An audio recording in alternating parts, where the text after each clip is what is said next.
No Japão, há uma boneca que está trancada em um templo. Mas não é por proteção, por medo. Medo do que ela pode fazer, ou do que ela já fez. Você conhece o lado escuro da Terra do Sol Nascente?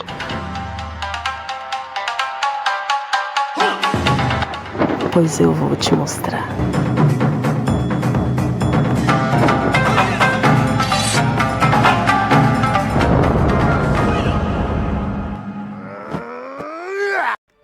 Era agosto de 1918. Eiichi Suzuki, na época com 17 anos, tinha ido fazer um passeio em Sapporo. Antes de voltar para casa, comprou uma lembrancinha para sua irmãzinha mais nova, que na época tinha apenas 2 anos. Comprei uma boneca japonesa com cabelo curto que fez o meu coração cantar, dizia ele. A garotinha amou a boneca e vivia abraçada com ela e até dormiam juntas. Porém, algo terrível estava para acontecer na família Suzuki. Em janeiro de 1919, a pequena acabou contraindo uma forte gripe, que tirou sua vida com apenas 3 anos de idade. A família estava convencida em colocar a boneca no caixão para ser cremada junto com a garotinha, pois é algo comum aqui no Japão, mas, por algum motivo, isso não aconteceu. Como de costume, a família fez um lindo altar em sua casa, onde colocou as cinzas da filha e todas as manhãs e as noites se juntavam para fazer orações e relembrarem da garotinha. E nesse altar, colocaram várias coisas que a pequena gostava. Inclusive, a primeira coisa que foi colocada permanentemente no altar foi a sua tão amada boneca. Com o tempo, a família teve a impressão de que o cabelo da boneca cresceu um pouco, mas não deram muita importância. Mas por volta de 1934, o pai da garotinha colocou a boneca e as cinzas da filha em uma caixa e deixou em um templo em Hokkaido, para que pudesse ser cuidada. E quando entregou, ele disse ao sacerdote: "Essa é minha filha. Por favor, cuide bem dela." O Sr. Suzuki foi trabalhar em um local distante e nunca mais voltou. E a caixa que ele havia entregado acabou ficando ali, em um cantinho no templo. Porém, no verão do 3º ano, algo muito estranho aconteceu.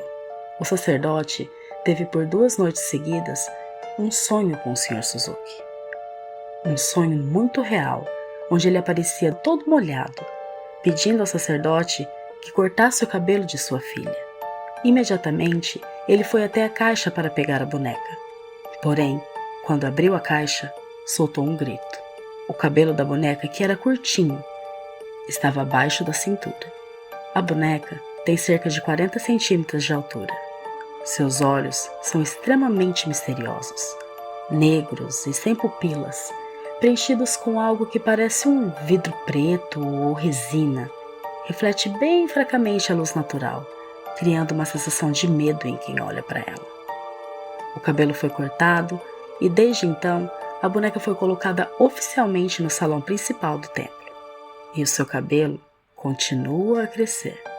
O cabelo cortado nessa época foi analisado pela Faculdade de Medicina da Universidade de Hokkaido e foi confirmado como cabelo humano. Porém, algo ainda mais assustador estava para acontecer. O rosto da boneca começou a se modificar e a boca está meio que se abrindo e se percebeu que aparentemente está nascendo dentes nela. Você gostaria de fazer uma visita à boneca?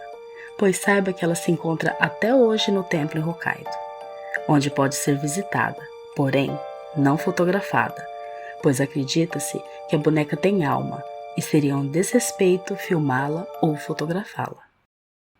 Lendas não morrem, algumas crescem. Mas agora eu preciso ir, então te conto no nosso próximo chá, à meia-noite. Sayonara.